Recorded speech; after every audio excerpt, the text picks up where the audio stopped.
Hello, ഇന്നത്തെ video വന്നിട്ട് ഒരു അജിയോ ഹോൾ വീഡിയോ ആണ്. ഇതെല്ലാം തന്നെ ഞാൻ ലേറ്റസ്റ്റ് ആയിട്ട് അജിയോന്ന് പർച്ചേസ് ചെയ്തിട്ടുള്ള കുർത്താസിൻ്റെ ഒരു കളക്ഷനാണ്. എല്ലാം ഒരു 500 രൂപ താഴെയുള്ള കുർത്താസാണ്. ഒരു 400 താഴെയുള്ള കുർത്താസാണ് ഇതെല്ലാം തന്നെ. എല്ലാം അഫോർഡബിൾ കുർത്താസാണ്. ഓഫർ ടൈമിലാണ് ഞാൻ വാങ്ങിച്ചിട്ടുള്ളത്. ഫസ്റ്റ് വൺ ഈ ഒരു കുർത്തയാണ്. ഇത് ഞാൻ വൺ ടൈം യൂസ് ചെയ്തിട്ടുണ്ട്, അതിനുശേഷം വാഷ് ചെയ്തിട്ടുമുണ്ട്. അപ്പോൾ ഇതിൻ്റെ ഡീറ്റെയിലിംഗ് നോക്കുകയാണെങ്കിൽ നെക്ക് ഒരു വീനെക്കാണ് വരിക. അതിനകത്ത് ഒരു സീക്വൻസിൻ്റെ ഒരു ലേസ് ഡീറ്റെയിലിംഗ് കൊടുത്തിട്ടുണ്ട്. പിന്നെ ഇതിൻ്റെ ആ ഒരു പോർഷനിൽ ജസ്റ്റ് ഒരു ഹുക്ക് കൊടുത്തിട്ടുണ്ട്. അതുകൊണ്ട് തന്നെ ഈ നെക്ക് നമുക്ക് ഭയങ്കര ഡീപ്പ് നെക്കായിട്ട് ഫീൽ ചെയ്യത്തില്ല. പിന്നെ ഇതിൻ്റെ പാറ്റേൺ വൈസ് നോക്കാനാണെങ്കിൽ നല്ലൊരു പാറ്റേൺ ആണ്. എനിക്ക് ഇങ്ങനൊരു പാറ്റേൺ ഇല്ല, കുറച്ച് വെറൈറ്റി ആയിട്ട് ഫീൽ ചെയ്തു. പിന്നെ ഇതിൻ്റെ കയ്യിലും ആ ഒരു സീക്വൻസ് വർക്ക് കൊടുത്തിട്ടുണ്ട്. പിന്നെ ബോഡി ഫുള്ള് ഓൾറെഡി ആ മെറ്റീരിയൽ തന്നെയുള്ള ഒരു സിൽവർ ലൈൻ ഉണ്ട്. അത് കുറച്ചും കൂടി അട്രാക്റ്റീവായിട്ട് കുറച്ച് പാർട്ടി വെയർ ആയിട്ടൊക്കെ ഫീൽ ചെയ്യുന്നുണ്ട്. പിന്നെ ഇത് വൺ ടൈം വാഷ് ചെയ്തപ്പോഴത്തേക്ക് മെറ്റീരിയൽ ജസ്റ്റ് ഒന്ന് ചുരുങ്ങിയിട്ടുണ്ട്. പൊതുവെ കോട്ടൺ മെറ്റീരിയൽസ് അങ്ങനെയാണ്. അപ്പോൾ ജസ്റ്റ് ഒന്ന് ചുരുങ്ങിയിട്ടുണ്ട്. അപ്പോൾ അത് വെച്ചിട്ട് വേണം സൈസ് നമ്മൾ വാങ്ങിക്കാൻ. നല്ല ഫ്ലോറൽ പ്രിൻ്റാണ്, ഫുൾ ബോഡി ഫുള്ള് ഫ്ലോറൽ പ്രിൻ്റാണ്. നല്ല കളർ കോമ്പിനേഷനൊക്കെയാണ് ഇതിൻ്റെ. ഓവറോൾ ലുക്ക് വന്നിട്ട് നല്ല അടിപൊളി ഒരു കുർത്തയാണ്. ജസ്റ്റ് 400 താഴെ ഉള്ളായിരുന്നു ഈ ഒരു കുർത്തയ്ക്ക് വന്നിട്ട്. പിന്നെ കുറച്ച് തിന്നായിട്ടുള്ള മെറ്റീരിയലാണ്. പിന്നെ സെക്കൻഡ് വൺ വന്നിട്ട് ഈ ഒരു കുർത്തയാണ്. ഇതിൻ്റെ കളർ വൈസ് എനിക്ക് ഒരുപാട് ഇഷ്ടപ്പെട്ടു, നല്ലൊരു കളറാണ്. പിന്നെ ആവാസ ബ്രാൻഡിൻ്റെയാണ്. 1299 രൂപ എന്നാണ് ഇതിനകത്ത് കൊടുത്തിട്ടുള്ളത്. പക്ഷേ മൊത്തത്തിൽ നോക്കാനാണെങ്കിൽ ആ ഒരു പ്രൈസിനുള്ള ക്വാളിറ്റി ഒന്നും ഈ ഒരു കുർത്തിക്കില്ല. ഇതിൻ്റെ മെറ്റീരിയൽ വന്നിട്ട് പോളിസ്റ്ററാണ്. ഭയങ്കര തിന്നായിട്ടുള്ള മെറ്റീരിയലാണ്. നമ്മൾ എല്ലാം ഇരിഞ്ഞു പോകുന്ന ടൈപ്പ് ഒരു മെറ്റീരിയലാണ്. ലൈനിങ് ഒന്നും അവർ അറ്റാച്ച് ചെയ്തിട്ടില്ല. പിന്നെ ഇതിൻ്റെ കയ്യിൽ ഈ ഒരു ലേസ് ഡീറ്റെയിലിംഗ് കൊടുത്തിട്ടുണ്ട്. പിന്നെ നെക്ക് പോർഷനിൽ ഒരു ബട്ടൺ ഉണ്ട്. പിന്നെ ഒരു ജസ്റ്റ് ലൈൻ പോലെ ഒരു സ്റ്റിച്ചിങ് കൊടുത്തിട്ടുള്ളൊരു വർക്ക് ഉണ്ട്. ഇത്രയാണ് ഇതിൻ്റെ ഡീറ്റെയിലിംഗ് വന്നിട്ടുള്ളത്. പിന്നെ ഇതിൻ്റെ പ്രിൻറ്റ് ഒരു ഫ്ലോറൽ പ്രിൻ്റാണ്. പ്രിൻ്റൊക്കെ കാണാൻ നല്ല ഭംഗിയുണ്ട്. നല്ല ബ്രൈറ്റ് ആയിട്ടുള്ള കളേഴ്സാണ്. പിന്നെ നല്ല ലെങ്ത് ഉള്ള കുർത്തിയാണ്. നമുക്ക് ഡ്രസ്സായിട്ടൊക്കെ വേണമെങ്കിൽ വെയർ ചെയ്യാം. പക്ഷേ കുറച്ച് തിന്നായിട്ടുള്ള മെറ്റീരിയലുമാണ്. പിന്നെ നെക്സ്റ്റ് വൺ വന്നിട്ട് എൻ്റെ ഫേവറേറ്റ് ഒരു കുർത്തിയാണ്. ഇതും ആവാസ ബ്രാൻഡിൻ്റെയാണ്.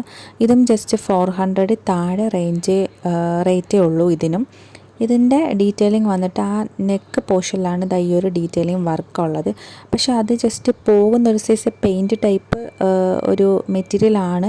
പക്ഷേ ഇതുവരെയും അത് പോയിട്ടില്ല. അത് ബോഡി ഫുള്ള് ആ ഒരു ഡ്രസ്സിൽ ഫുൾ ആ ഒരു പ്രിൻ്റാണുള്ളത്. പക്ഷേ ഇതുവരെ ഒന്നും അത് ഇളകി പോയിട്ടൊന്നുമില്ല. ഞാൻ ഒരുപാട് തവണ യൂസ് ചെയ്യുകയും വാഷ് ചെയ്യുകയും ചെയ്തിട്ടുണ്ട്. റയോൺ മെറ്റീരിയലാണ് വരിക. അതിൻ്റെ നെക്ക് പോർഷനാണ് ഏറ്റവും ഹൈലൈറ്റ്. പിന്നെ ഒരു കെട്ടുപോലെ ഒരു ചരടൊക്കെ അവരവിടെ കൊടുത്തിട്ടുണ്ട്. വീനെക്കാണ് വരുന്നത്. നല്ല ഡാർക്ക് നേവി ബ്ലൂവും അതിനകത്ത് വൈറ്റ് പ്രിൻറ്റുമാണ് വരുന്നത്. കളേഴ്സ് ഒന്നും തന്നെ നമ്മൾ വാഷ് ചെയ്യുമ്പോൾ പോകത്തില്ല, അങ്ങനെ ചുരുങ്ങി പോത്തൊന്നുമില്ല. പിന്നെ യൂസ് ചെയ്യുമ്പോൾ എപ്പോഴും നമ്മൾ തേക്കേണ്ടി വരും. പിന്നെ നെക്സ്റ്റ് വൺ വന്നിട്ട് ഈ ഒരു ബ്ലാക്ക്, ഇതും വന്നിട്ട് റയോൺ മെറ്റീരിയലാണ് വരുന്നത്. ഇതിൻ്റെ ആ നെക്കിൽ ഈ ഒരു ഹൈലൈറ്റ് മാത്രമേ ഉള്ളൂ ഇതിൽ. ബാക്കിയെല്ലാം തന്നെ ഈ ഒരു ഒറ്റ പാറ്റേൺ തന്നെയാണ്. ഇപ്പോൾ ഇതിൻ്റെ ഷോർട്ട് സ്ലീവാണ് വരിക.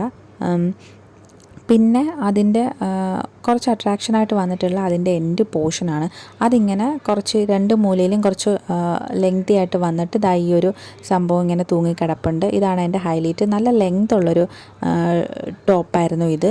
എനിക്ക് കുറച്ച് ലെങ്ത് ഇതിൻ്റെ കുറയ്ക്കേണ്ടി വന്നു. കാരണം രണ്ടറ്റവും ഇങ്ങനെ കുറച്ച് ലോങ് ആയിട്ട് തന്നെ കിടക്കുന്നതുകൊണ്ട് കുറച്ച് ഞാൻ കട്ട് ചെയ്ത് മടക്കി അടിച്ചിട്ടുള്ളതാണിത്. എൻ്റെ ഹൈറ്റിനനുസരിച്ച് ആക്കിയിട്ടുള്ളത്. അപ്പോൾ ഇതെല്ലാം തന്നെ നല്ല ലെങ്തി ആയിട്ടുള്ള കുർത്താസാണ്. അപ്പോൾ ഇതിൻ്റെ സ്ലിറ്റ് വന്നിട്ട് കുറച്ച് ഇറങ്ങിയാണുള്ളത്.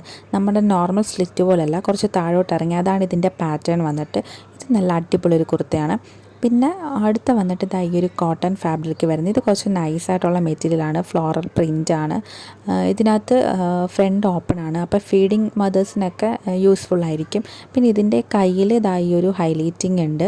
ഇത് മാത്രമേ ഇതിൽ കുറച്ച് വർക്കായിട്ടുള്ളൂ, അല്ലാതെ ഒന്നും തന്നെ ഇല്ല. പിന്നെ അതിൻ്റെ ഫ്രണ്ട് പോർഷൻ കുറച്ച് കയറിയും ബാക്ക് പോർഷൻ കുറച്ച് ഇറങ്ങിയുമാണ് ഈ കുർത്തയുടെ കിടക്കുന്നത്. ഇത് മാത്രമേ ഉള്ളൂ ഇതിൻ്റെ ഒരു ഹൈലൈറ്റ് എന്ന് പറയുന്നത്. ലാസ്റ്റ് വൺ വന്നിട്ട് ഈ ഒരു കുർത്തി. ഇതെൻ്റെ ഓൾ ടൈം ഫേവറേറ്റ് ഒരു കുർത്തിയാണ്. ഇത് വൺ ടൈം ഞാൻ യൂസ് ചെയ്ത് വാഷ് ചെയ്തിട്ടുണ്ട്. അപ്പോൾ ഇതിലും മെറ്റീരിയലിൽ ഫുൾ ഒരു സിൽവർ കളർ ലൈൻ ഇങ്ങനെ പോകുന്നുണ്ട്. അത് കുറച്ചുകൂടി അട്രാക്റ്റീവ് ആയിട്ടുണ്ടായിരുന്നു. പിന്നെ ഫ്രണ്ട് പോർഷനിൽ ഇതുപോലെ ബട്ടൺസും പിന്നെ ഫുള്ള് നമ്മുടെ പ്ലീറ്റൊക്കെ എടുത്തിട്ടുള്ള ഒരു സൈസ് കുർത്തിയാണ്. നമുക്ക് ഡ്രസ്സായിട്ടൊക്കെ പക്കയായിട്ട് ഇത് യൂസ് ചെയ്യാം, വീനക്കൊക്കെ കൊടുത്തിട്ട്. ഇത് നല്ല കോട്ടൺ മെറ്റീരിയലാണ്, നല്ല കംഫർട്ടബിളാണ്. ഇത് വൺ ടൈം വാഷ് ചെയ്തിട്ട് അങ്ങനെ കാര്യമായിട്ട് ചുരുങ്ങിയിട്ടൊന്നുമില്ല. നമുക്ക് നല്ല കംഫർട്ടബിളായിട്ട് തന്നെ വെയർ ചെയ്യാം. അപ്പോൾ ഇത്രയുള്ള വീഡിയോ. ഇതുപോലത്തെയൊക്കെ വീഡിയോസൊക്കെ കാണാൻ ഇഷ്ടമാണ്. നിങ്ങൾ ചാനൽ സബ്സ്ക്രൈബ് ചെയ്ത് സപ്പോർട്ട്